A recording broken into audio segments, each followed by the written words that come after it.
coming to you from Israel in the Galilee. It's the 14th of October. It's 8:30 in the morning, 72 degrees, high of 89.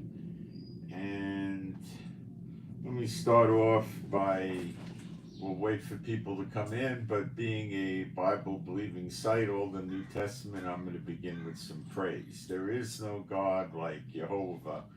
There is no God like Jehovah. There is no God like Jehovah. There is no God like Jehovah. There is no God like Jehovah. There is no God like Jehovah. There is no God like Jehovah. Okay? And let me get my phone out before it falls. There is no Messiah like Yeshua. There is no Messiah like Yeshua. There is no Messiah like Yeshua. There is no Messiah like Yeshua. There is no Messiah like Yeshua. There is no Messiah like Yeshua. There is no Messiah like Yeshua. Okay. So what we're going to cover today is the new type of drone that Hezbollah used to attack a military base just outside of Haifa, Benjamin.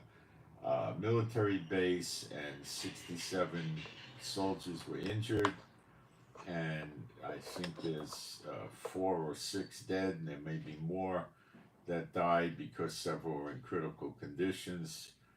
The drone was apparently of Russian origin, and it fires, I think, 3 missiles, and then itself becomes a suicide drone and rams into its target. It evaded our detection systems somehow. It may have been an electric drone. I don't know yet. We'll find out. I don't think it was electric, but it's apparently hard to pick up on radar, and we didn't get it, and it caused a lot of devastating damage. It will not go unanswered, and after this was over, Netanyahu went into the underground bunker for Security Council meetings. So Israel is apparently planning some countermeasures against this.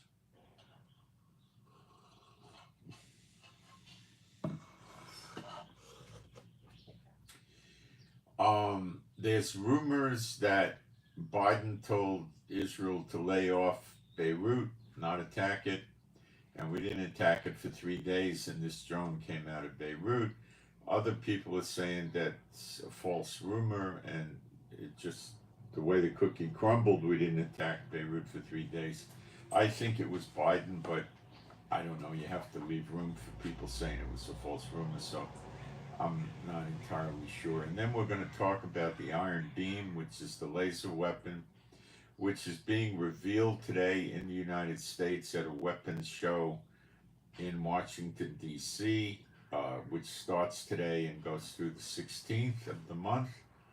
And we're going to discuss what this laser weapon is. And Elon Musk has been talking about it, saying things like it's combined with artificial intelligence, and it's a game changer, and it's going to change the shape of war. And the United States gave Israel some months ago $1.2 billion to continue working on this. So America wants, digs on this too. And we're going to get into that, why it's a game changer, when it's going to be deployed, and it was already brought down to Gaza as a test. We'll get into all of that. We'll get into what's going on with Israel and Iran and things like that. Okay? So at this point, I'm going to go into the live stream. Make sure we got sound and picture, and put a couple of quick posts up while people are still coming in. Make sure we got sound and picture, and we got sound and picture.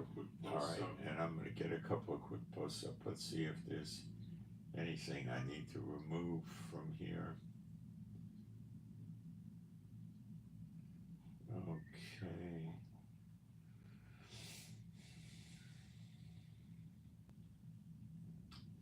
Now, all you people that want to come in and post nasty comments, feel free, because it increases my interaction with the users and it helps me with YouTube. So you can call me all these bad things, it doesn't bother me. I don't care. False doctrine is going to be removed, hate will be removed. And please hit the like button, and if you dislike me, hit the thumbs down button, because that helps me with YouTube too. Okay, I'm gonna take a couple of quick moments here, not long at all, to post some posts up in the chat very quickly.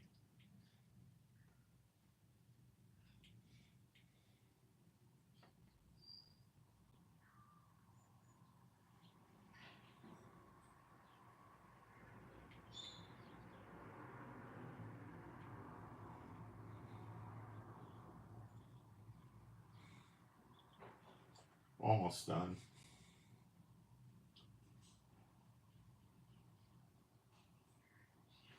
And I'm gonna put my email address up. Um,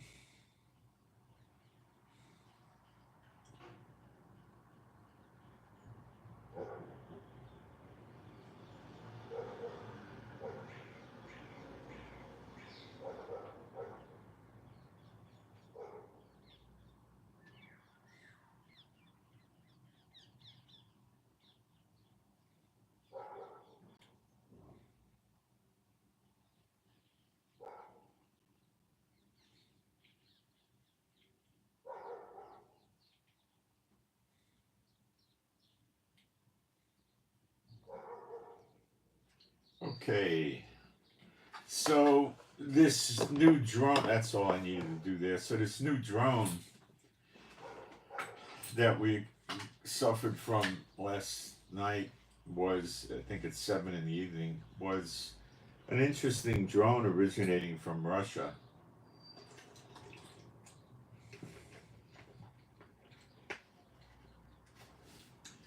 And if Russia's actually shipping weapons to them, they may have just given them the blueprints to make it, or they may have shipped it. Netanyahu will find a way to hurt Russia back, believe me. Yes, we did do a ground incursion into Syria with tanks and everything. We may still be there, I'm not sure. And we went in maybe, I don't know, a third of a mile or something like that. It wasn't like a big invasion. Um, Iran is trying to build Syria up as a proxy state to attack us from nearby, and we're thwarting that as best we can. The approach that Netanyahu took of targeted assassinations with Hezbollah has been, for the most part, I would have to say, a not a complete failure, but it's worth a lot less than Netanyahu thought it was, because we're still taking 100 or 200 missiles and rockets a day. Now, that from Lebanon. That being said, you definitely did accomplish some disruption in the hierarchy of Hezbollah, and it was a morale breaker, and it turned them against Iran to some extent so far. But it really wasn't so successful, was it? Instead of listening to the military analysis of this and how disabling it's going to be, we could just look at the results of it, and it hasn't been much of a success at all, has it? Okay. Now, it may in the long run prove to be a success. I don't know. But I think this is just Netanyahu's moron lunacy. Like with Gaza, he would do knock knock. They would send an empty bomb casing to the building they were going to hit, which meant you had 5 minutes to get out, or they would even call him on the phone and warn him. And that was, in my opinion, sheer idiocy, because it had no real deterrent value. If Netanyahu wants to run a war for real, the idiot does have the capability of doing that, okay? But he's got so many hidden agendas, and it's silly to think he's going to run a war intelligently. I have not seen that yet. I've seen it in brief spurts only, okay?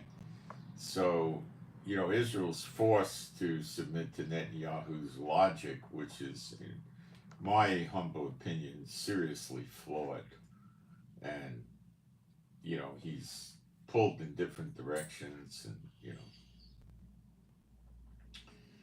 um,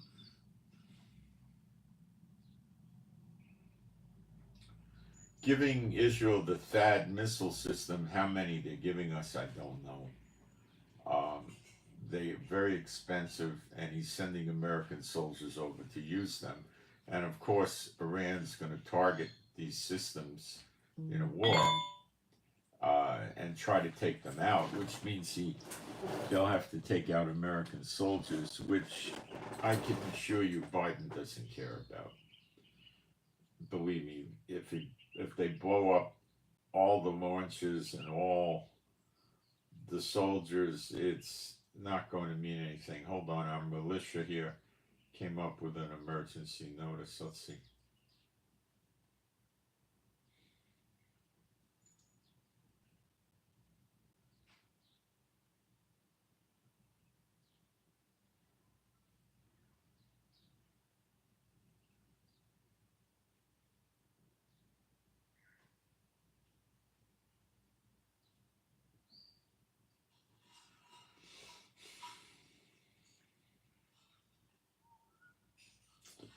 Somebody entered somebody's backyard in our village last night, dressed in religious clothing, and started asking the people questions about them personally.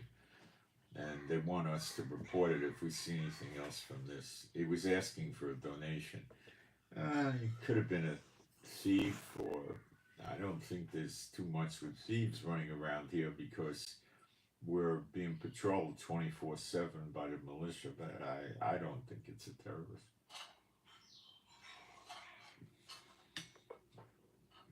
There would be no reason to ask personal questions. It's a concern, but I don't think it's that serious. So, they've got a long way ahead of them because Hezbollah built up weapons for 20 years. And those were the years mostly, or exclusively, not exclusively, but 90% of it at least was when Netanyahu was holding the office of prime minister, and he let it go on. So let's question his motives as to why he let it go on, okay? And the same with Gaza, and let's question his motives why it's going on.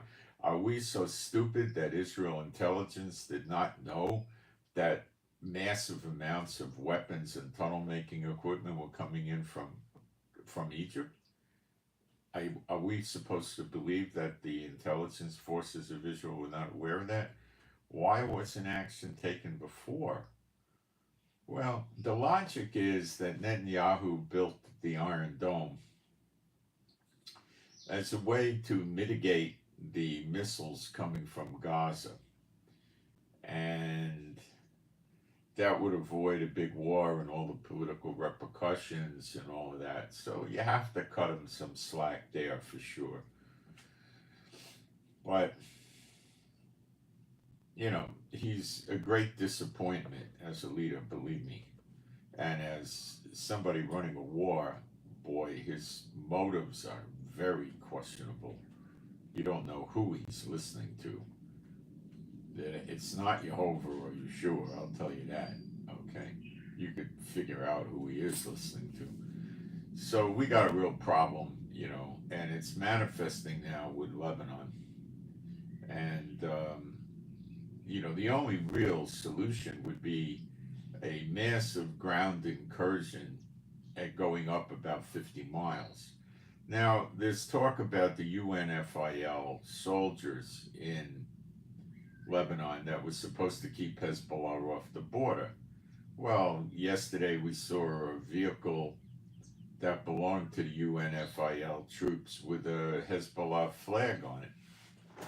You know, the Hezbollah is using them as human shields, and Netanyahu requested the UN to remove them because they're worthless. They really are absolutely worthless.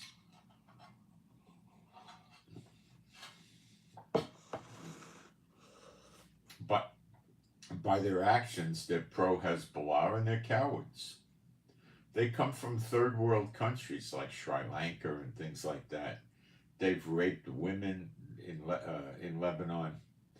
The UNFIL troops have raped women to such an extent that the Lebanese people had to get private security guards in place to prevent them from raping women.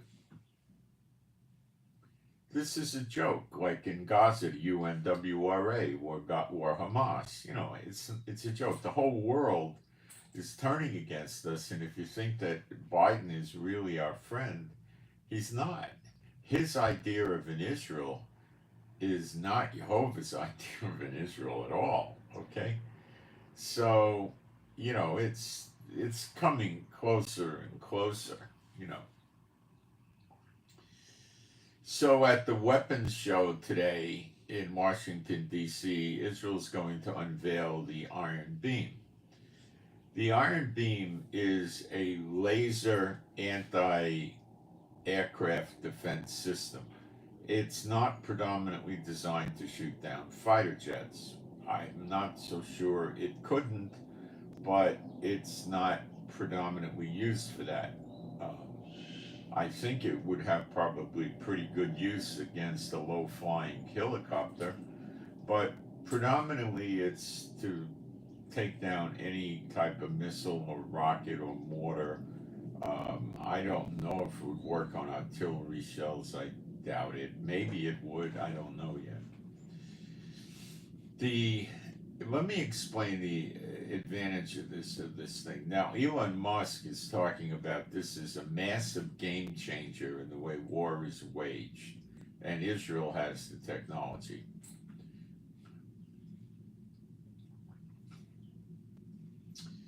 Now, a laser fires a laser beam, which is light, and that means it goes at the speed of light, which is like 250,000 miles an hour. So it works in conjunction with the Iron Dome. So they work as a tag team. When a threat comes in, the computer would probably decide what is going to be used to take it down, the laser or the Iron Dome. There's different opinions as to how much it costs to fire a shot with the laser.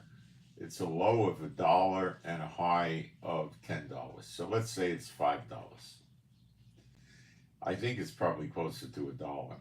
Okay, so it has a very powerful generator with it. It's on a mobile platform, and the generator gives it enough electric current to run it, which is pretty high. Now, if you buy a laser pointer, forget that. Let's not talk about that. Let's talk about where lasers are sold to the public that are the beginning of dangerous, which is about 1 watt.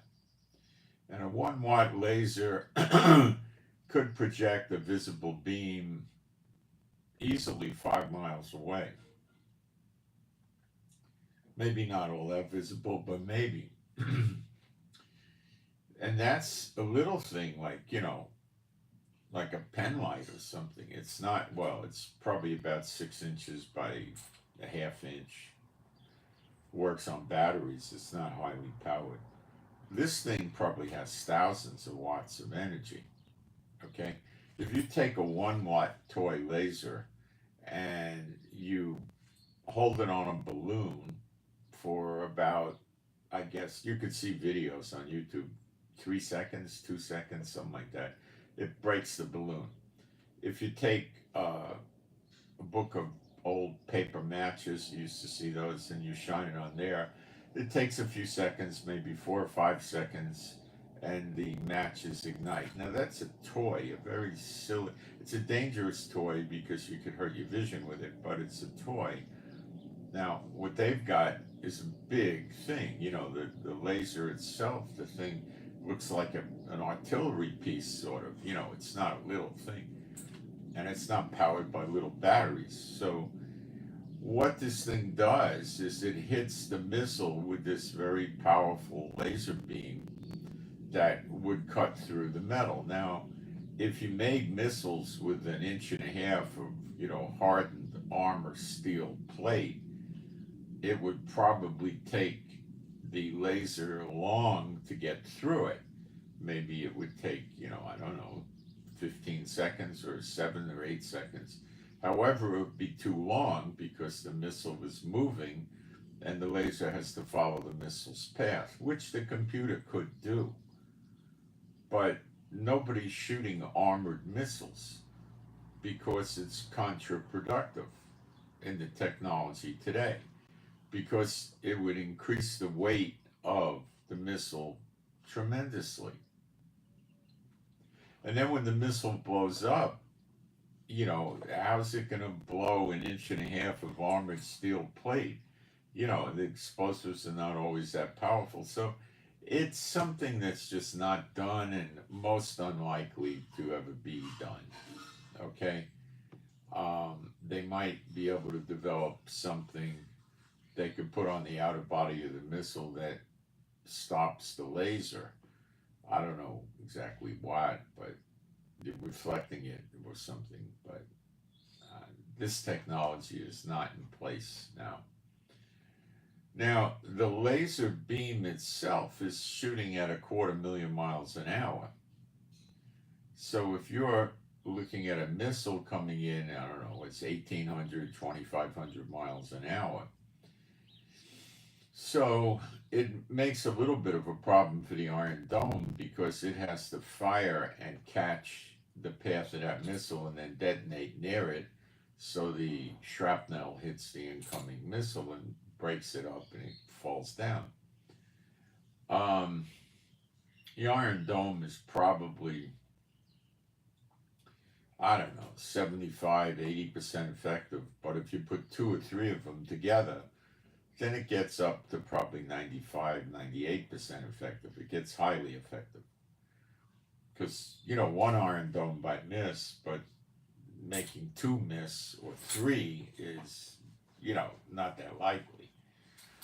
You just run the numbers. You got the first Iron Dome, let's say, gets 75% of them.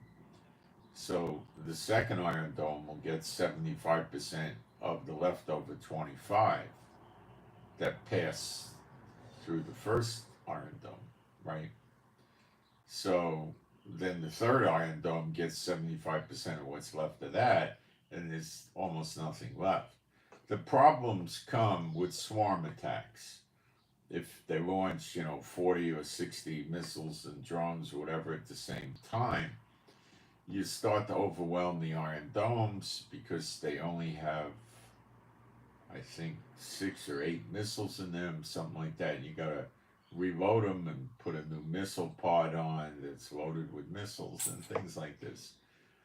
The Iron Beam does not need reloading. It has basically not an unlimited supply, but it has a massive supply of laser, beams that it could shoot out. It could probably do about 5, 6 missiles in a minute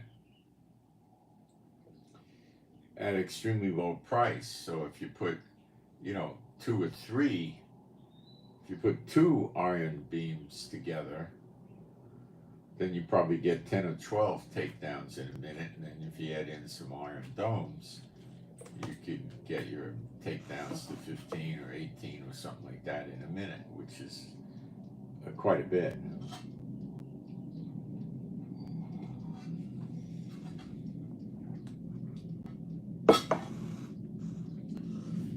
I've not heard about the Iron Dome being deployed against tanks and armored vehicles. I don't think they're interested in using it for that at this point in time. But of course, as the number of iron beams increases and the technology gets increased, they would probably mount it on, well, it's pretty big, so I don't know what they would, if they would bother using it for tanks, because they have conventional, shoulder-fired missiles and artillery that could destroy tanks. So it's probably there's not a need for that right now. By putting it up in this show is, Israel's not just going to show, like Tarzan, look how great we are. They're trying to sell these things. Now, they're probably not going to have a lot of buyers until it's used in combat. Months ago, back in the spring, like March, April, Raphael, the company behind it, was saying that it'll be ready for deployment in 2025. I would say, I have a sneaking suspicion that the time frame has been moved up because of the urgency of the situation. So, how many of these exist for Israel, they're not talking. Are they being used in the battlefield and we don't know it? I don't think so, but I can't say for sure. I don't know. We might have a few of them out there. Yeah, it's very difficult to sell it without that. What people would do is they would buy one unit as, a tester, and they would get it delivered to their own country, and then they would fire missiles and stuff at it and see if it takes it down. And then they would buy more. I would think that Israel could easily get $100 million for one of these systems, for one. Easily. And you'd see a lot of countries buying, 25 of them and stuff like that. What would they want to do with them? Well, let's say they have a palace where the king or the president or whatever, the prime minister lives. Well, they'd probably want to put one or two on the grounds or up on the roof of their place. And then they would protect some vital facilities that they have, like what? The electric grid, the water grid, their airports, their military bases. See, these things can work against shoulder-fired missiles and rockets too. So let's talk about hypersonic missiles that go, 4, 5, 6,000 miles an hour, so they say. Well, when you're trying to, let's say you're trying to shoot a missile at 5,000 miles an hour and you're using an Iron Dome that's going maybe, 15, 18, 1900 miles an hour, it's rather challenging because you can't chase after it. You've got to calculate its trajectory and put the proximity weapon, the Iron Dome, in the path to explode right at the precise time. Not such an easy thing to do, but if you're shooting at it with 2 or 3 different Iron Domes, it increases yards tremendously. With this, you see, when you get a lock on the hypersonic missile, if these things really are going to be in existence and usable, we're not sure yet, I think they are. The Iron Dome is going so fast, it's just follow the trajectory with the beam on it for a few seconds and the missile got a hole in it and it's not going to work. Everything inside these missiles is crammed together. If you hit the fuel source, you may, depending on the fuel supply, cause combustion and an explosion. If you hit the electronics, you're going to burn the circuits and, it's finished. You hit the navigation system, if it has one, it's finished.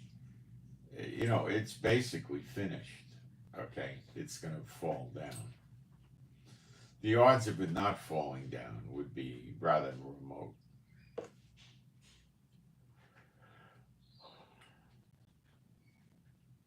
So you could pick up a hypersonic missile on radar easy enough, but it's a challenge to get your anti-missile missile up near there because it's going so fast. The iron beam removes that complication because it goes, gazillion times faster than the hypersonic missile. So you pick it up on radar, you know where it is. You push the fire button and the iron beam goes, shoots a laser at it, right? And the laser, once the radar knows where it is and you hit the shoot button on the iron beam laser, boom, it's there in a millisecond. The light is on the object. Okay? You don't have to worry about the travel time to get your missile launched up there, because it's very hard to stay locked on a hypersonic missile and put a much lower speed missile, something going a third of the speed, up at it. But with the iron beam, it's nothing. So that takes the hypersonic missile threat and reduces the threat value tremendously. You could sell these things for more than $100 million.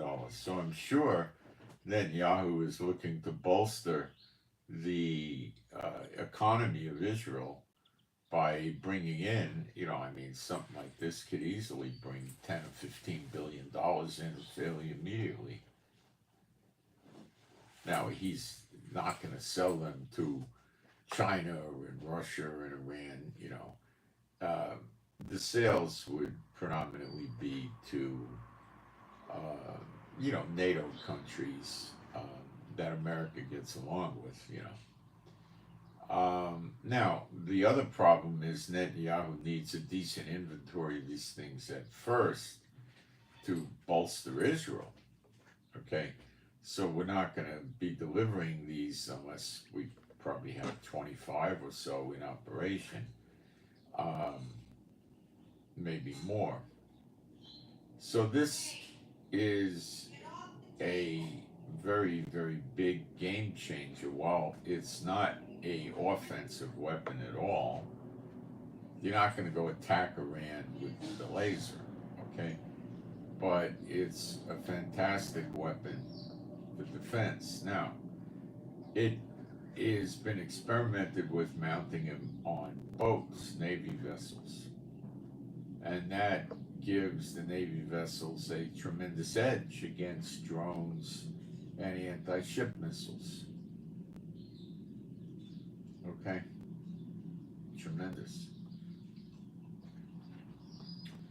And remember, you don't have to carry explosive missiles on your boat that if you get hit with an artillery shell, they'll explode. There's nothing in the laser system that's going to really explode or make any real damage or anything, there might be some gases in the laser or something, but it's not going to do much, So it's got tremendous value to put on Navy vessels. And at some point, it could probably be deployed on aircraft, but I think that's a down the road thing because it's rather large and it requires a lot of energy. Now, if you had a big jet engine, maybe it could generate enough energy and you could ultimately get these things on aircraft and they would be wonderful to defend against incoming missiles with the right radar. So putting it on planes, I think, is down the road quite a piece because you need to get the power, then you need to get the radar, and you got to get the computers, and it's down the road. With a ship, no, you can put the generator there, the ship's already got radar, much, much easier. Putting it on a tank or something like that, you got too many problems with the electric generator needed and all the size, and I don't see it. I don't see the need for it either. Um, so it's just a tremendous boost uh, in Israel's wartime defense mechanism.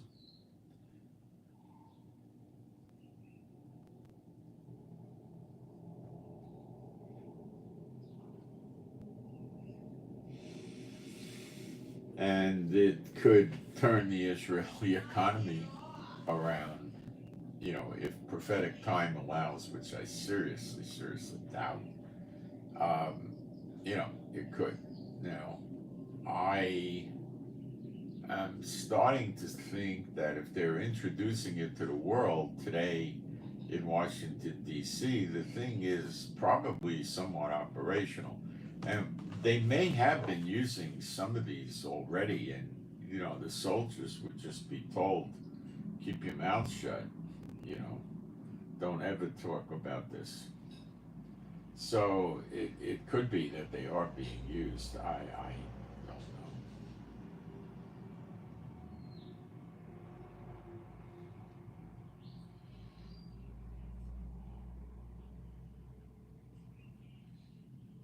know. Yeah, this drone has different names, but its root is in Russia. Maybe Iran was manufacturing them or something like that.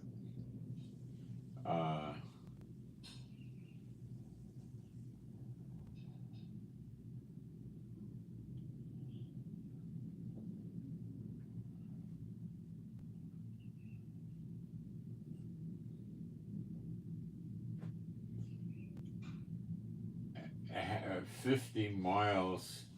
How big do you think? Oh, I think Lebanon goes up for 180 miles or 200 miles.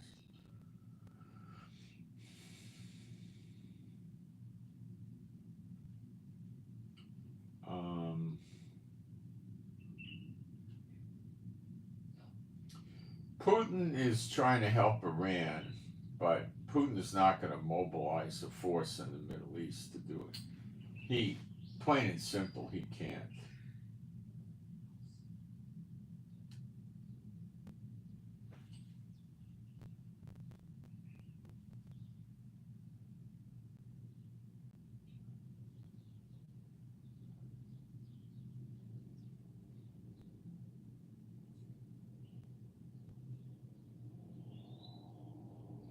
Yeah, lasers, even a 1 watt laser can be pretty dangerous. They have to wear special glasses.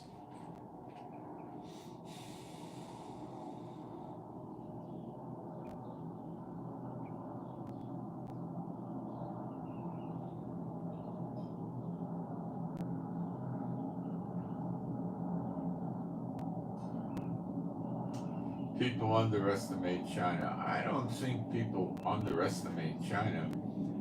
I think you have to look at it that China is in very, um, a very careful, shrewd planning country. And they want to do things, but they want to make sure they're successful. So, do I see China mobilizing and bringing 100,000 soldiers and 14 warships and, two aircraft carriers or something to Middle East to help Iran? No, I just don't see it. Nor do I see Russia doing it. Iran, see, in this so-called axis of evil, they're all evil, but let's say the axis of evil, you got at the top tier China and Russia, and they're very interested in helping each other, and they coordinate, and they want to destroy America financially without all the bloodshed. But America's not putting up with it. And the tool of destruction is BRICS.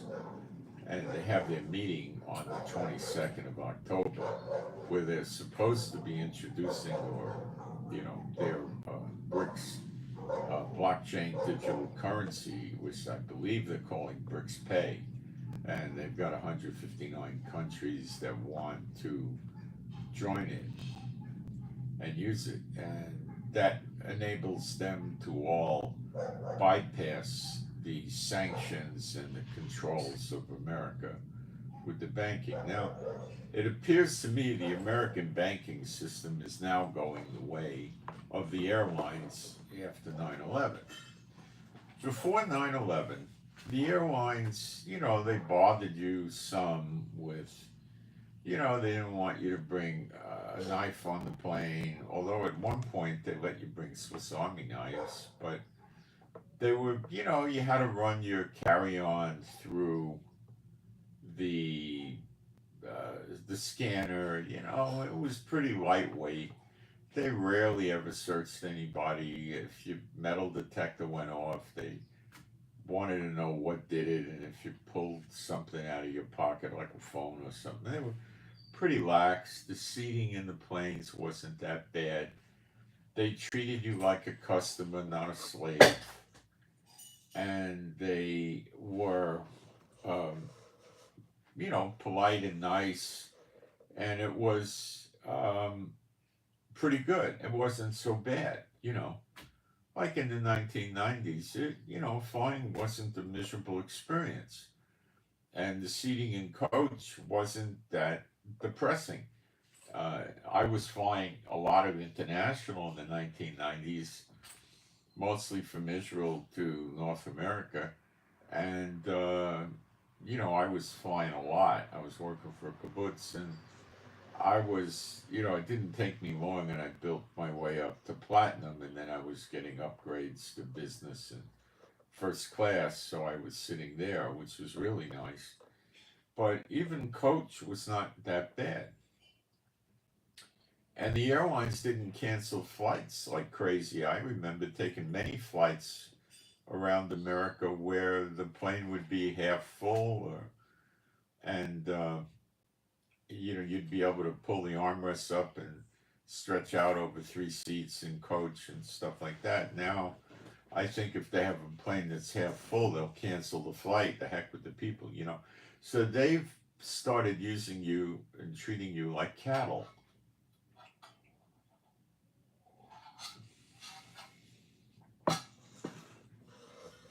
As a result of the 9/11, rules they put in, okay? And um, they all did it. They all do it. It helps their profit, and the people suffer. Okay, they suffer. Now with the banking, it's coming out on the internet that people are going down to their bank and they're saying, "Oh, I want to, take out, $700." Well, there could be a million reasons why somebody wants to take $700 out. It's their money, okay? Why could they not do it? I mean, what's wrong? So they were asked, "What do you need the money for?" And people are not used to that, so they're giving them, wisecrack answers. And then the teller gives them the $700. Then the next day, or whenever they want to use their bank account again, they find out that their account is frozen, and they have to come down with proof of address and two forms of ID, which is fairly mean, stupid, and accomplishes nothing. Nothing. It accomplishes nothing. I would have to admit that the tight security on the American Airlines, which is the worst in the world, by the way, much worse. If you go, like, just take an example, you want to go from a South American country to another South American country, it's like nothing. You go show up, you run your carry-on through the metal detector. As long as you don't have a machete or something in there, they don't care. And normally you're not taking your shoes off and you're not taking your belt out, and you go through the detector, you pick up your carry-on, you go get on the plane. I mean, it's like it was many years ago. But any flight to America is a nightmare. A nightmare. So, America has a practice of punishing their own people, as evidenced by the illegal migrants or aliens or whoever you want to call them, which are between 30 and 50 million now. 60 to 70% of them are military age males. And nobody talks about that. All these pro-church sites never bring that up. So they don't want you to understand that America's going. You see, the church world is dependent on the American government surviving because they get along, okay? And if America goes down, the church world goes down, and they know that Islam will persecute them to the nth degree in the most horrific way possible. Just look what they do in Nigeria, for instance. They just kill the Christians and burn the churches, and that's what their future is. So that's really why they're anti-Islam. They don't want to be put out of business. So people are getting their bank accounts shut down, and they show up with more ID and proof of address, and then the bank account opens back up. They say give it 48 hours, and it opens up, and it does. So maybe their bank account's closed for 4, 5, 6, 8 days, something like that. Okay. Now, this is the beginning. Okay? This is the beginning. This is just going to get worse like the airlines did. Okay? It's got nowhere to go but down. Okay? And that's the way America treats their own people. They're harsh and cruel to their own people. Tell me I'm wrong. Since 1968, they've been trying to take guns away from the people. I'm old enough to remember reading Guns and Ammo magazine before 1968. And guns were mail order back then. Okay? Now, New York, New Jersey, I don't know, Michigan, and maybe DC or Virginia, California. There was probably 6 or 7 states that didn't want any mail order guns going there. So if the company sent it mail order, it would be, it'd be, they get a bad fine or could go to jail or something, right?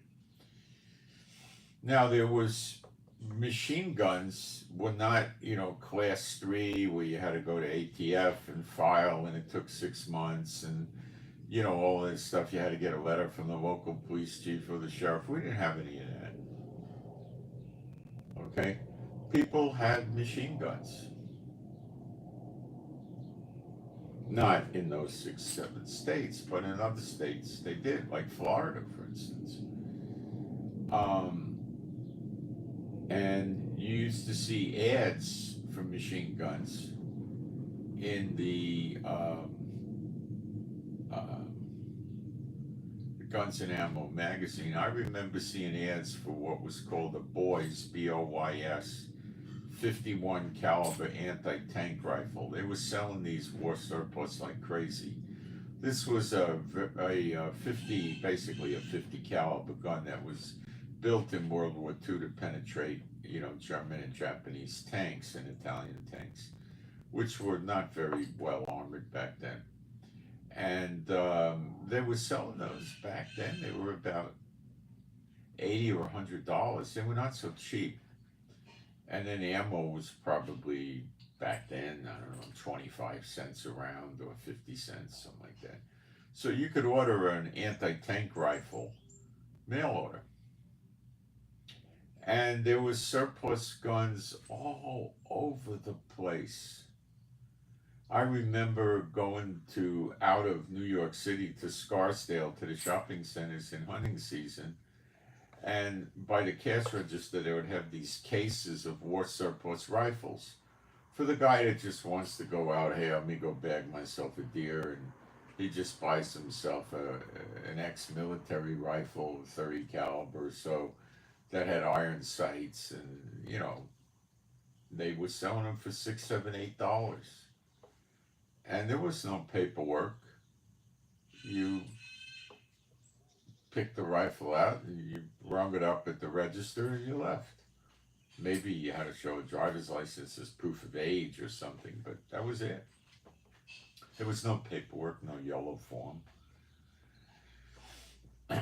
They were selling pistols, mail order surplus pistols, for not just from the American army, but from a lot of armies around the world. That were getting rid of their older weapons from all kinds. They were from Arab countries, Egypt weapons. I remember they were out there. Italian weapons, German Schmeisser machine guns were being sold. Japanese weapons, Chinese weapons, all kind, Argentine, Chile. They were all over the place, dirt cheap, and you could do mail order. And look what they did to it now. Look what they did to it, how oppressive they became. Well, now they've decided that oppressing you on the guns is not good, so they're oppressing you on the airlines, which they've gotten away with. Now, the elite get affected by this with the airlines too, believe me. But a lot of them just got disgusted with it, and they joined these plans where you pay so much money and you get so many hours of flight time with a private jet service. So the way that works is the company kind of contracts with private jet owners that want to rent their jets out, and you say, "Oh, I want to go from Miami to Kansas City," so it's so many hours in flight, and it costs so much an hour, and you get a crew, and you can fly on your own jet to Kansas City. Now, if you want what's called a heavy jet, it costs a fortune. It goes 6 digits or high 5 digits usually. It's very expensive. But if you want a little 6 or 8 seat jet that has a range of 2,000, 2,500 miles, it's not all that excessive.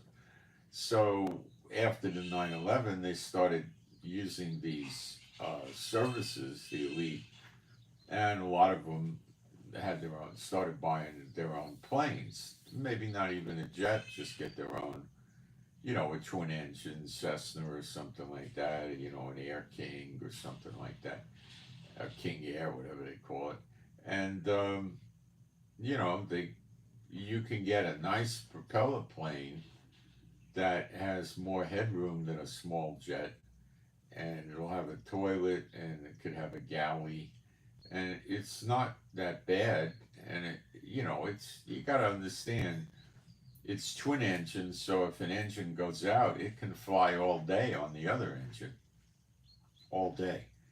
And if both engines go out, which would be highly unlikely, the propeller planes have a glide ratio where you might have 5 or 10 miles to land in, or more, depending how high up you are. And they have pressurized cabins and stuff too.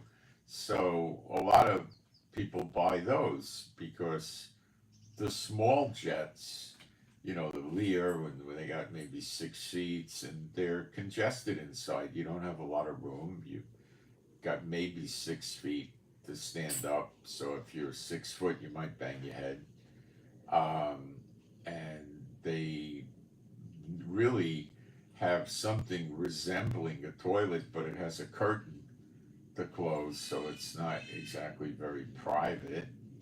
And they probably don't have a galley, although I think you could probably put a microwave in there or something if you wanted to, I guess.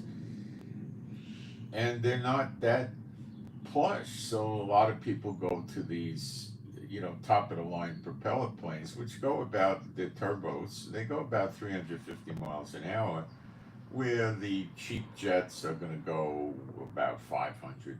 Some don't even hit 500, they go 450. So you don't lose that much time, and you got more comfort.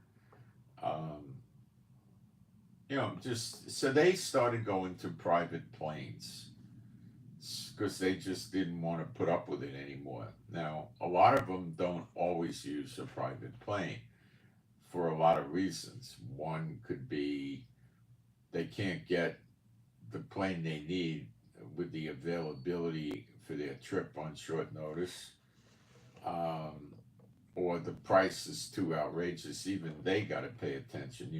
So if they want to take a trip from New York to Los Angeles, which would probably be a common elite route, it's a 2,500 air mile, it's 5.5 hours, um, and they can't get you can't run a small jet so great on that. They could.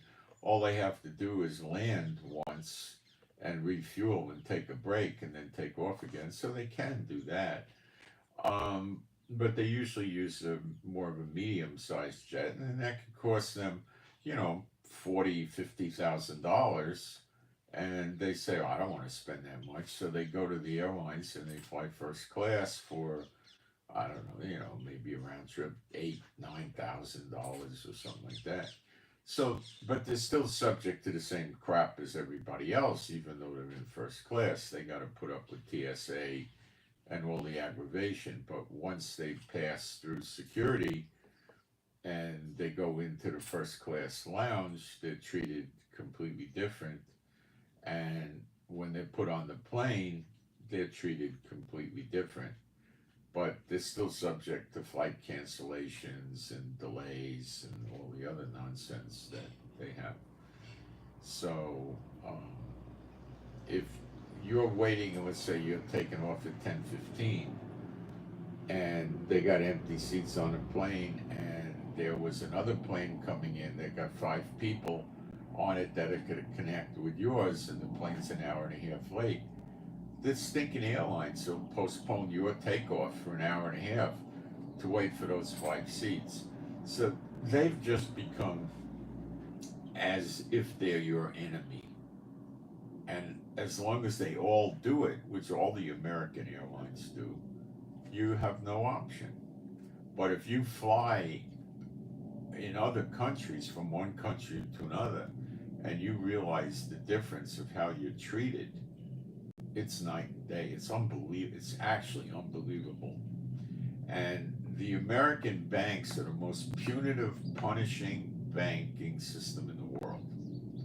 And it's actually been weaponized by America, the dollar, around the world. And now the banks are starting to pick on the people. And nobody in Congress is going to go try to stop it. Okay? You could forget that. So you're going to be tormented by your own banks now. Watch. It'll take a few months to get worse and worse, but it's probably going to lead to, if you try to withdraw more than, I don't know, $500, or it could be $300 or whatever in a given day, that you're going to have to fill out a form. I'm telling you, this is probably what it's going to be like. And you're going to have to write on the form name, address, social security number, bank account number, how much you're withdrawing, and the reason for the withdrawal, and sign it, and you'll have to give it to the teller, and the teller will take it to the manager, who approves it or doesn't approve it. And it's going to be based on, you want to take out more than, let's just say, $500. Okay? So they're going to, then you want to take out $4,000, they're not going to let you. Now, let's say you're a business owner and you make, let's say $3 or $4 million a year. You're maybe a partner in a big law firm or something like that, right? So you're keeping high balances in the bank, okay? And let's say you've chartered a yacht for you and your family to go on a 1-week vacation for $450,000. So you had the bank send a wire transfer to the yacht company, and they received it, and you're getting ready to go over there. Now, you're going to want to tip the crew of the yacht, if they take care of you, $25,000 for the week. So you're going to go to the bank and you're going to pull, $35,000 out so you can tip the crew and have money for incidentals during your trip, right? Well, are they going to give it to you? Sure. Because their logic is going to be you keep a balance of $800,000 in your bank account, so taking out $35,000 is proportional to the other people that have balances of $2,000 or $3,000 taking out $500. See, so the banks aren't going to want to irritate these people because these people are desirable candidates to be customers in other banks, and the other bank will try to treat them better. But somebody that just puts their paycheck in the bank and then spends it, they could care less about you. What do they make off you? They make fees. That's it. They don't make any. They don't care about you. Okay, at all. At all. Also, I heard they're bothering people that, you can go to an ATM machine. I don't know what the limit is, 300. No, I think it's higher. Usually it's 1,000 or something. They take a bunch of money out of the ATM machine. They're getting the same thing. Their accounts are getting frozen. But this is just the beginning. It's pointless to have you bring in a second form of ID. What does that do for the bank? Does that help? No, it's stupid. It doesn't do a thing. Getting proof of address, what does that do? Nothing. The bank sends you a bill or a statement, and it goes to your address, or it gets returned. It's of no value whatsoever. It's 100% a worthless process. Do you understand? 100%. It doesn't help the country. It doesn't help the bank. It's a harassment to break you down. You could thank Satan and the demons for this. Okay? The elite are not going to suffer from this. Believe me. They're just not. You're going to have to be a substantial account running multiple millions a year through your account, and they will never bother you about this because there's always another bank that's going to help you with it, okay?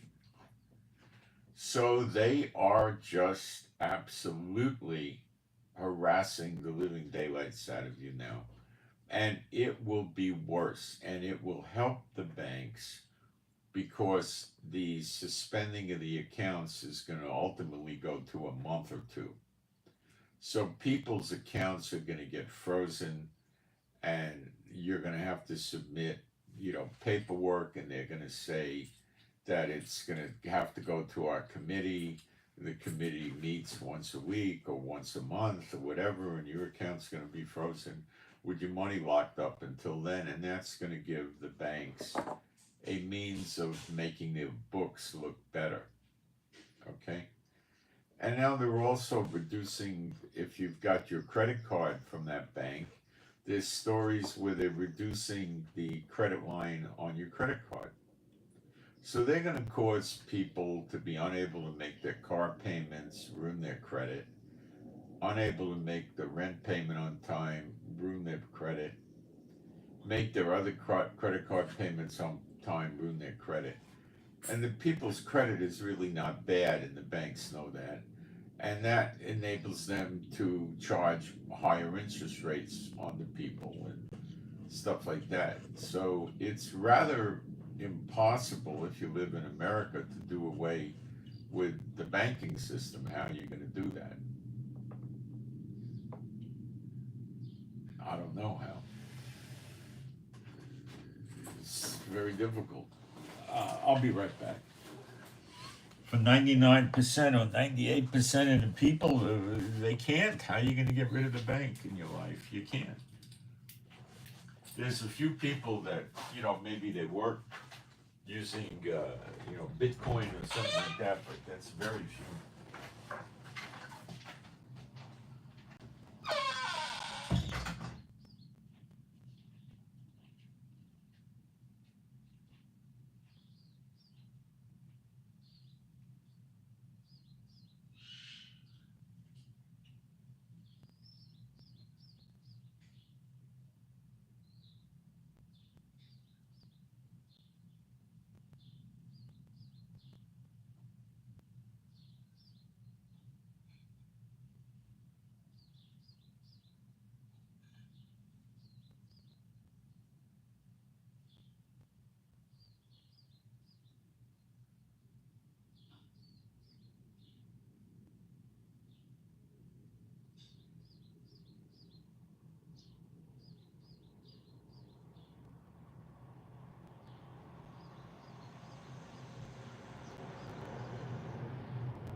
Now, because of America putting penalties and harassments on all the countries of the world using the SWIFT system, that's why you have 159 countries that want to join the BRICS blockchain digital currency system. Because they don't want to put people through what America puts people through. So America is a really sick country. I know a lot of you live there, but it's a very sick country, and it's evil. And when it gets destroyed, the angels rejoice. So it's a horrible place. And they're making the world this way. And they're bringing it on themselves. And they're the daughter of Babylon. So why do the leaders want to punish their own people? Why do the leaders not even want to help the people when hurricanes hit? People had to practically get pre-revolutionary on the government before they came and helped them with the last hurricane. They don't care. All they care about is the elite. And they don't care about the regular run-of-the-mill Satan bot either. They don't care about that, about them.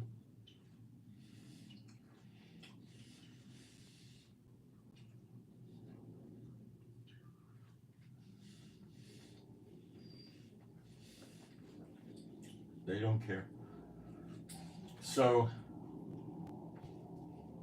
if I told you, pray for the rapid destruction of America, because all the true believers are going to get out and go to Israel, stopping in the wilderness. And that would be what you should do, is beg the Lord to end it. Because you don't even understand how bad your life is. And in Israel, it's worse. What these governments do to their own people. It's horrible. Israel, if you make any kind of money at all, not rich, just any kind of, living, you're paying 50% taxes. You got a mandatory medical system that's crap, but it is a medical system. The tax on cars is 100 to 150%, and they put a $3 a gallon tax on gasoline. And they have a 17% sales tax, or VAT, which is an import tax. It's just a horrible place to live, courtesy of Netanyahu. They hold the nose of the peoples to the grindstone. That's because they're so sick. They hate the people. What they really want to do, you notice how a lot of ex-presidents from America go to England to get knighted by the Queen, right? Get a royal rank. What they want to do, and how America supports kings in Kuwait, Bahrain, UAE, dictators, kings, whatever. Oman, Saudi Arabia, Jordan. All kings, and America supports them. See, what they really want to do is create a royal family and exonerate themselves from any civil or criminal prosecution, so they're able to do what they want, like Epstein's Island would be legal. You have no power or control over them. You are just completely a slave.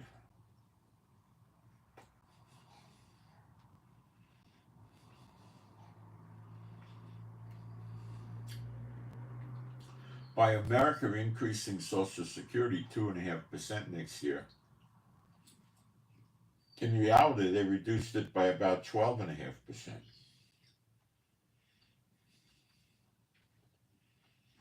everything, all the prices in America are going up now. Now, if you make $900,000 a year, you're relatively unaffected.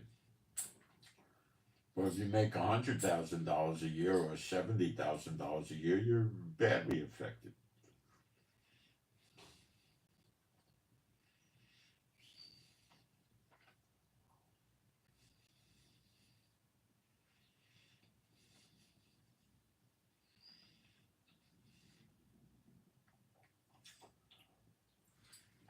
This is so unusual how throughout history, you usually didn't see governments mistreat their own people the way America does. It was just something it isn't seen.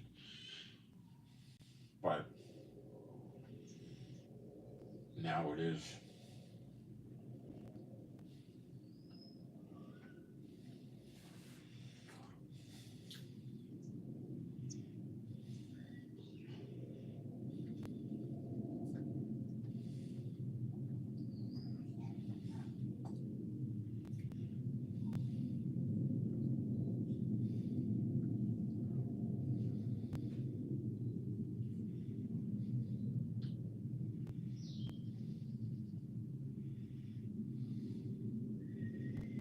I have no idea who Scott Forster is, but if you want to slur me, it helps because it has more interaction with the people and it helps me with my YouTube algorithm, so you could slur me.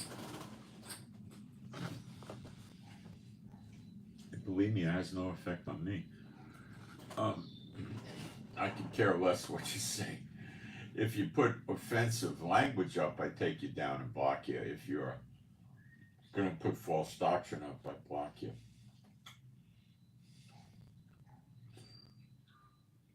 So Netanyahu still hasn't done his big attack on Iran. I still don't hear hide nor hair about the Harry Truman aircraft carrier group here or not, but it's got to be here by now. But we don't hear anything in the news about them. I don't know where they are.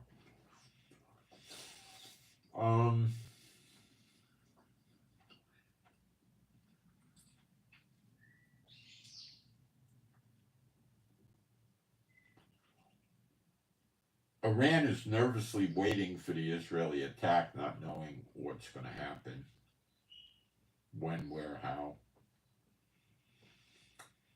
I don't know how bad the cyber attack was on them, but I imagine it's going to take them weeks and weeks and weeks to recover.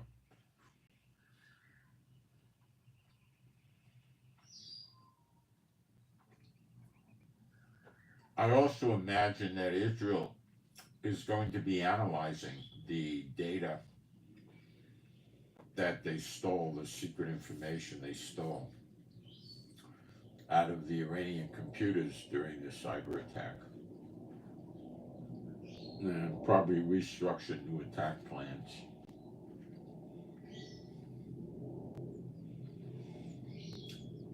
People on the internet are saying, oh, Elon Musk's new phone that connects to the Starlink for free and charges with a solar panel on the back is going to be selling for $100.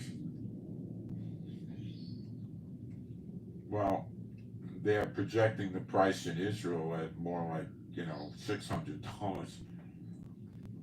I think that's bogus. It's not going to be $100. And you may not be able to use Starlink for free. You might have to pay $150 a month to use it. And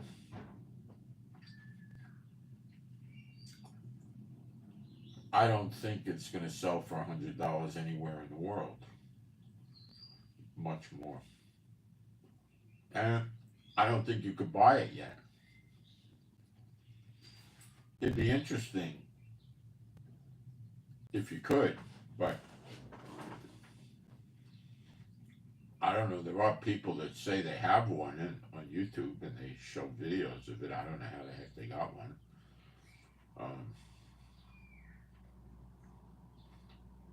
No idea. So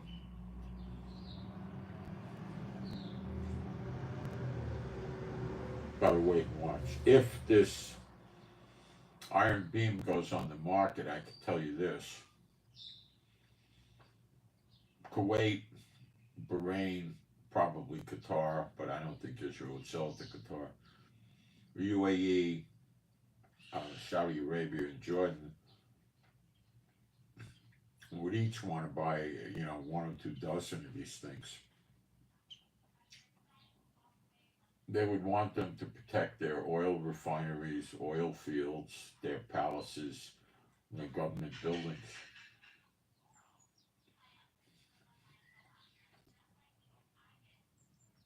And they would suck up to Israel if they could get it. But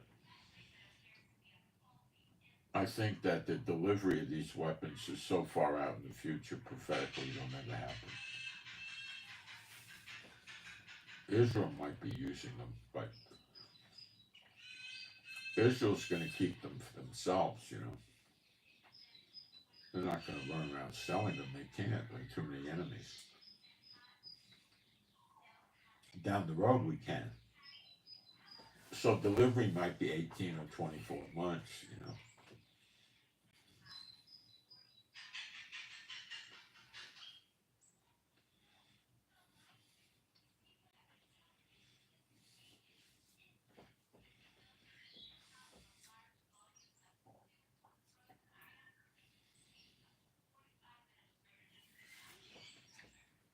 So we're waiting for the attack on Iran. I don't know when it's going to come. I imagine it's way sooner than later, days away, I expect.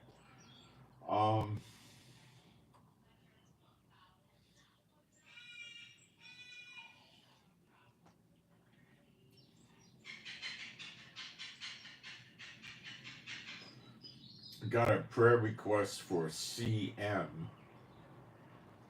Charlie Mike, CM Charlie Mike, CM, prayer for healing and relief from pain. For CM, healing and relief from pain. That's the only prayer request I have. The Sahara Desert very recently took 1 year's worth of rain in 2 days, and it's flooding. So remember that, when they come in from the other countries on the next great exodus, like from the northern countries and other countries, there's going to be streams in the desert for them to drink from as they're coming, and this is what you're seeing. So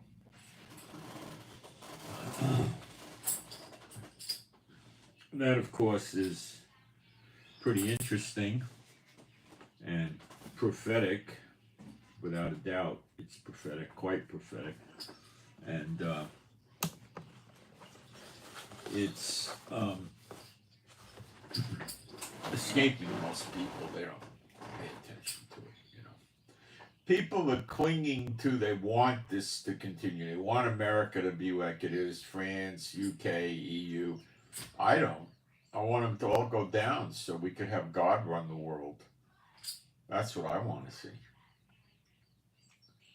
Because the quality of life living with these people is sick.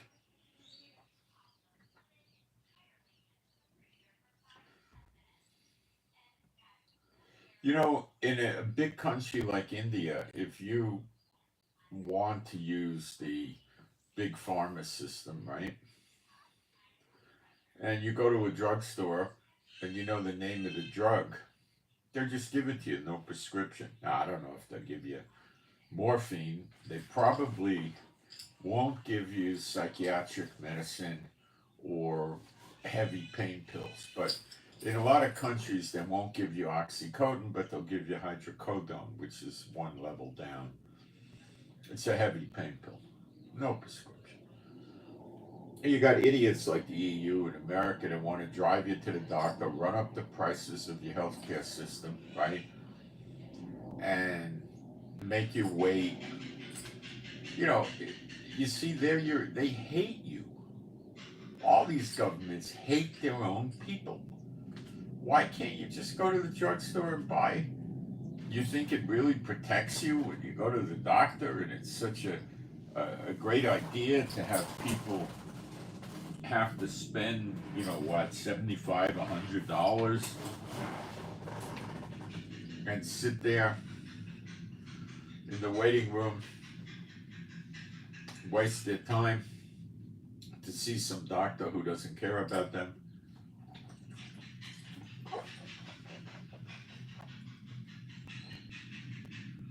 And then the doctor decides if he wants to give them the medicine or not.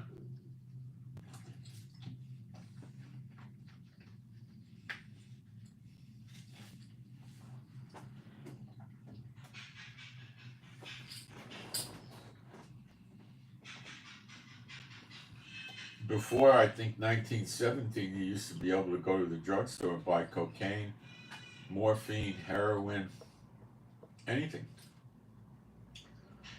They used the Coca-Cola was cocaine. It was a syrup that had the same taste as Coca-Cola with cocaine in it.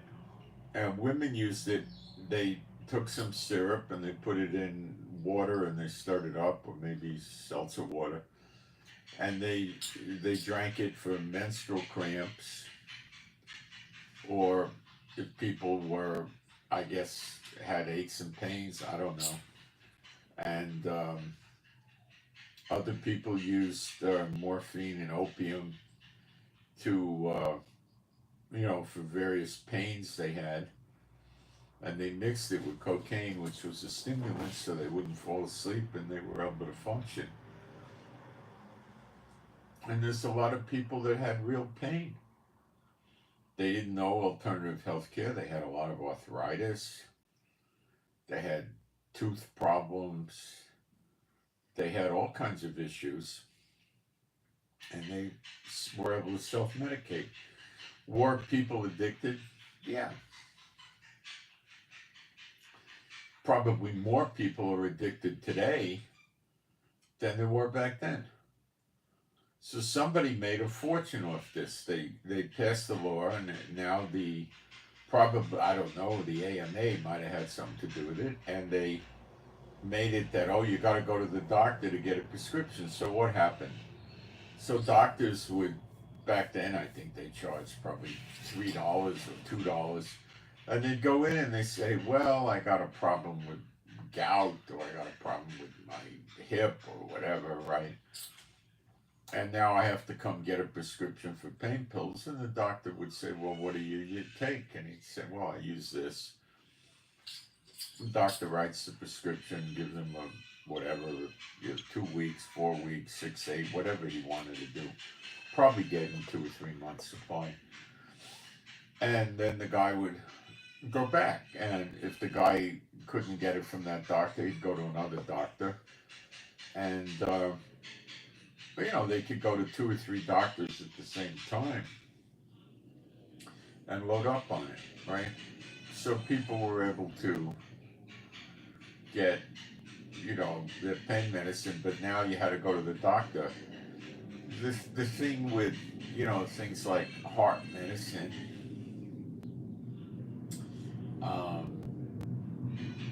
stomach medicine, kidney, liver medicine. They didn't have that back then to speak of. It was done with a lot of herbal treatments. They didn't have that. So they weren't really going to the doctor. The doctors didn't do much of anything back then. They didn't have antibiotics, so they couldn't, treat an upper respiratory infection or anything like that. They didn't have any, it was like, it was cocaine that put the dentist in business, because people didn't want to go to the dentist because it was an extremely painful experience. The drills were nowhere near as fast as the electric drills of today. They were very slow, and the dentist would have a guy, like a kid or somebody, stay there and work with foot pedals to power his drill, while he would do it with his own foot. So what they used to do is set up outside their office on the street. A lot of them had an upstairs office, And they would show the people what the cocaine does, and they would rub it on their gums and tell them to wait a few minutes, and they, you know, tell them to tap it, and you don't feel nothing, right? So then the people were getting brave, and they went to the dentist because they didn't have the pain. So they were just using cocaine powder and rubbing it on their gums. See, these things aren't cocaine comes from a plant, you know, as you know, opium comes from a plant. These things are there for a reason, not to be forbidden. And they're not there for a doctor to tell you can't take it. Yet you can go to the store because the alcohol lobby is so great and buy all the alcohol you want and drink yourself into oblivion, and nobody does anything about it.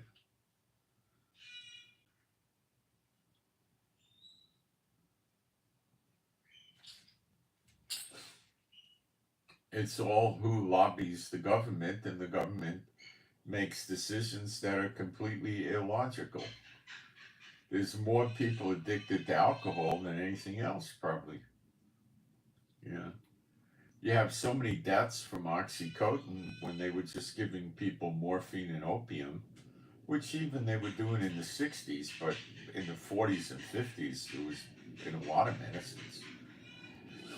They didn't have these suicides and stuff like that from this type of medicines. These modern medicines that are supposed to be less addicting are apparently more addicting and more dangerous, as evidenced by the, you know, the amount of deaths related to it. You know, I was watching, you know, you could watch old shows, and the oldest TV shows you're really going to get to watch, I mean, is going to be the early 50s. And you might be able to find some talk shows. I mean, I found one that was a radio show that was very popular in the 40s, and they actually videoed it. They made it, they had a camera and they filmed it. And so the guy, when he had his radio shows, he had a lot of tables in the studio, and people would come and sit at the table. And I think they served food. They definitely served coffee and tea, and I think pieces of cake with it and stuff. And people would sit there for the live show, you know, and they would interview the people in the audience. And there was a lot of people there that were in their, you know, mid and high 80s that were kicking fine. They were quite functional. Number one, they were able to travel down to see the radio show, so they were able to get around fine. You know, a lot of them had glasses on and stuff like that, but, you know, that's before they had all this modern medicine. It was right after World War II, or even maybe during World War II when they did this. I don't remember. I think the war was still on.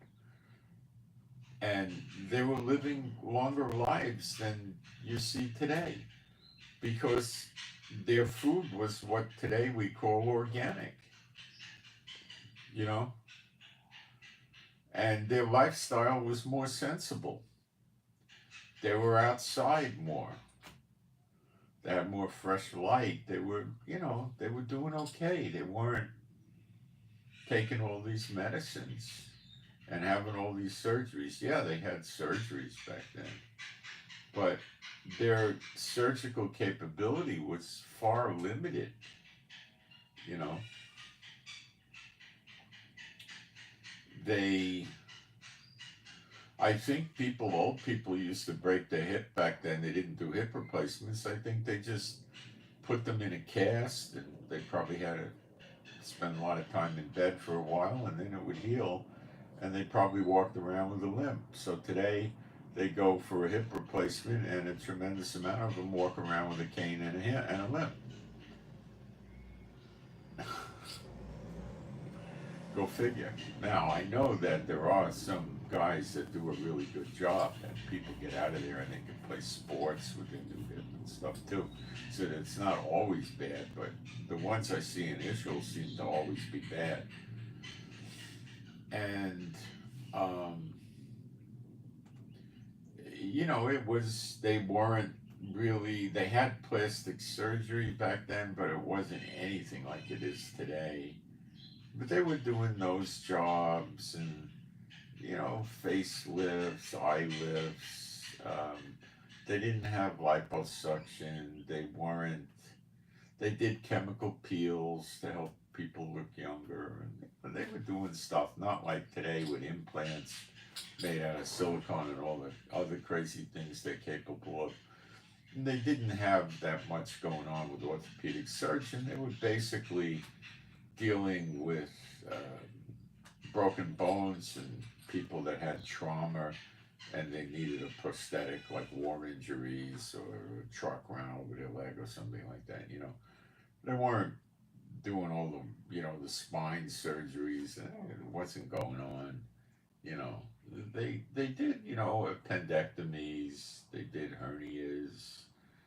They did different surgeries, but nothing like today. I mean, just they're doing surgeries like crazy today.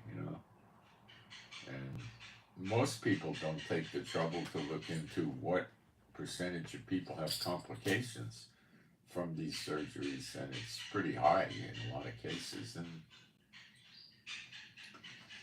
so the surgeries were way down back then. They didn't have antibiotics back then. Did they have vaccines? Yeah, they had yellow fever, smallpox, I think, um, diphtheria, a couple of them they had. But I think the vaccines were built somewhat differently than they are today. And people just didn't, you meet people and they say, I don't go to the doctor unless I can't get out of bed. Because the doctor didn't have much to give you. They had, aspirin, but you could get that yourself. So a lot of people, they don't talk about this much. If you go back into the 1800s and early 1900s, they were taking herbal medicines. There were a lot of herbs in medicines, and they were doing things like that. And they had things to reduce fever, like aspirin stuff. So they could take that on their own and wait for the fever to break. And a lot of people were more knowledgeable in taking herbs to get rid of their whatever it was that was causing the fever and stuff.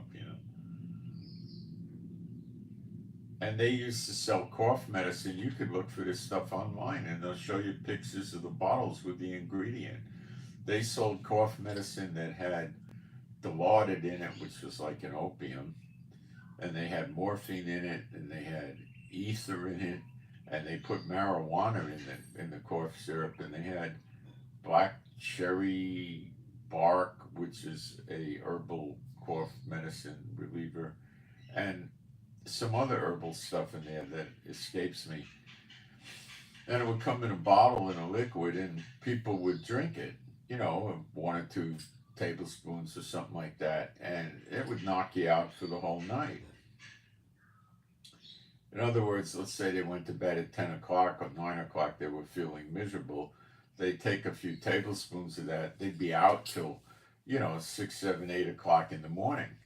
And, they'd have a little bit of a foggy head. They'd have to take a couple of cups of coffee to, 1 or 2 cups of coffee to come out of it. But I'm not a doctor, but I would think if you could sleep the whole 8 hours through the night, you're going to wake up in the morning and you're going to be recovered better than if you're taking some very weak type of cough medicine and you get up every 2, 3, 4 hours. And well, you'd be lucky to go 4 hours. Maybe you could. I don't know. But so they knocked the people out, and with that medicine, and it had herbs in there and stuff like that. So I don't know.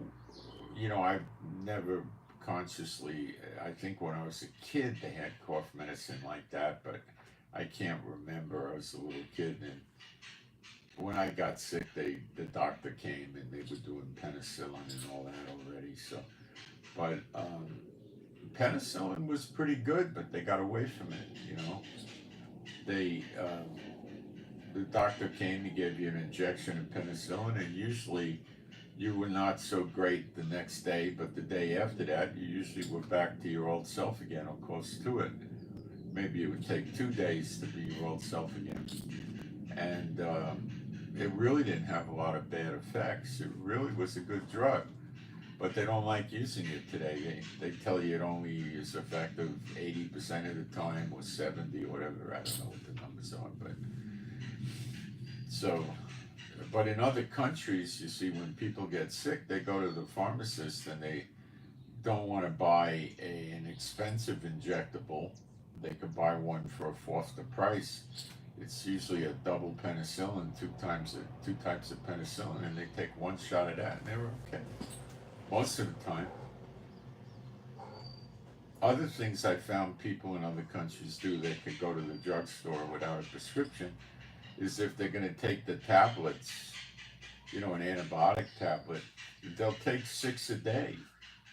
Where the doctors in America will tell you to take 3, typically they'll take 6, even 8. And that works like an injection. The next day they're much better. So I had a doctor in America tell me that they under-medicate in America. Let me see, but that was his opinion. He was a doctor, but that was his opinion. Let me see if anything's going on the news right now.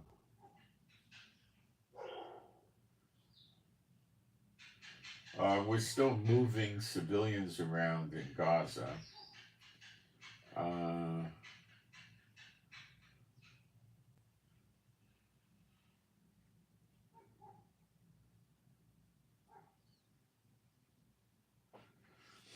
People are saying that the attack on Iran is going to happen before the election, but how do they know that? It probably will. My guess is it would.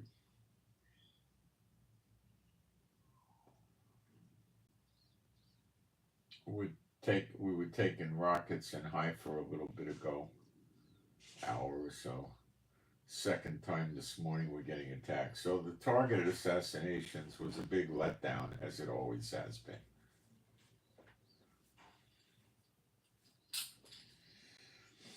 Iran sent the general over to Lebanon, to Hezbollah, to run the organization till they decide on another leader.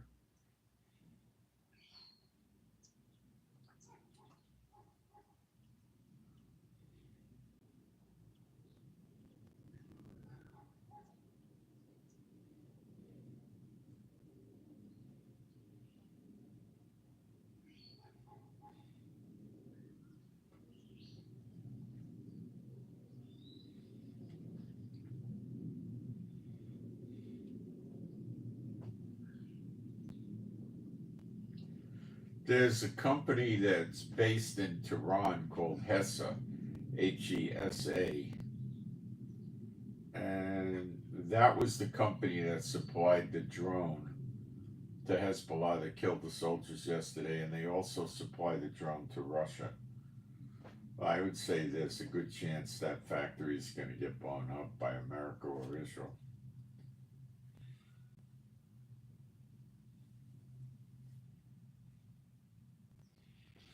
They've decided to be pelting Haifa from Hezbollah. Haifa is 750,000 people.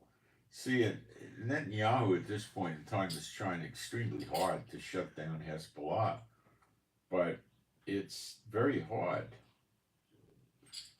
because they got so much spread out in so many places. They planned for this for 20 years. Well, actually, maybe 18, but it's very hard.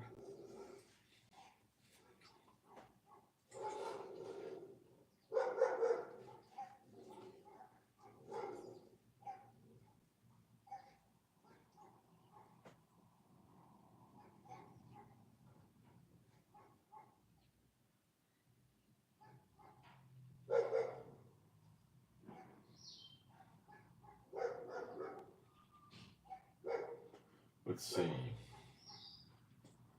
China's still, Taiwan wakes up in the morning and they find aircraft carriers encircling them. Chinese planes violating their airspace. This must have happened in the last year 50 or 80 times. Some large amount of time, just normal procedure for them.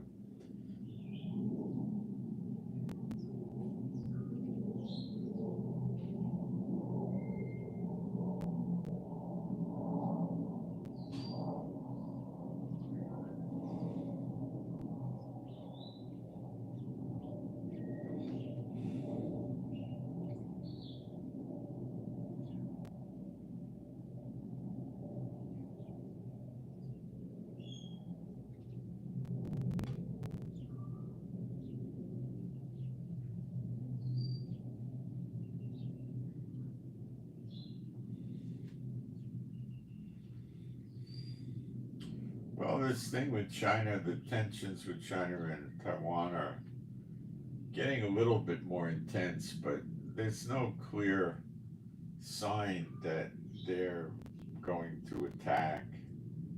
So, I don't know.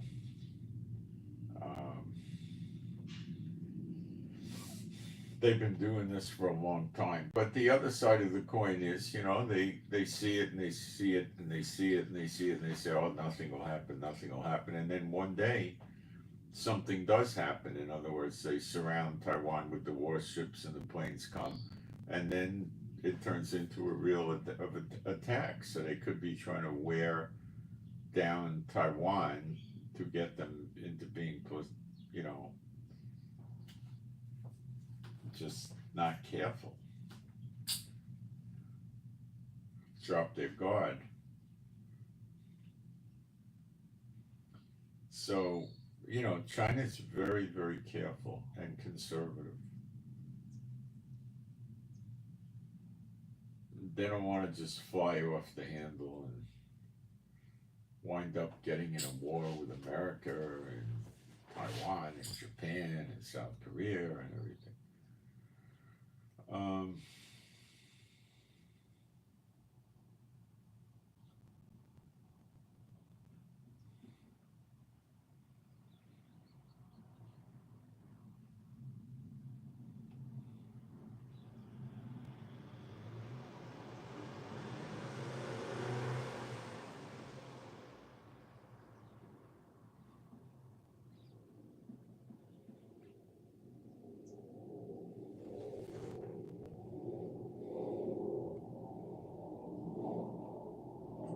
That's our planes. That's pretty normal to hear our planes in the air.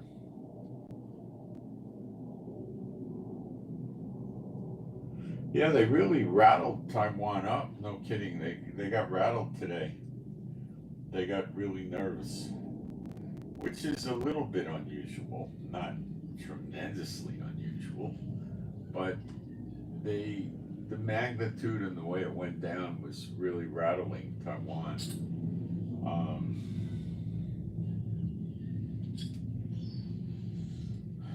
So there's not a whole lot of news today.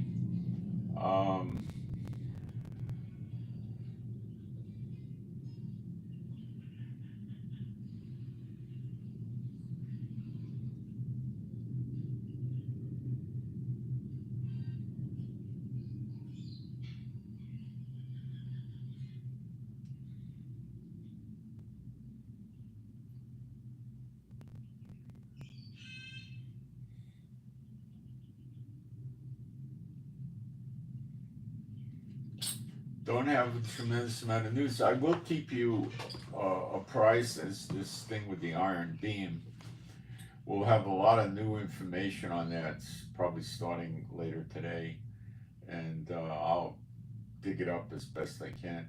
So I'm Moshe. Please pray for me and my wife for our peace, safety, protection, joy, healing. Pray for our finances. They need prayer right now. Pray for our finances. Pray for our animals and pets that are all rescues to be happy, healthy, and whole. And pray for our peace and safety here. And pray for better videos. And pray for the peace of Jerusalem.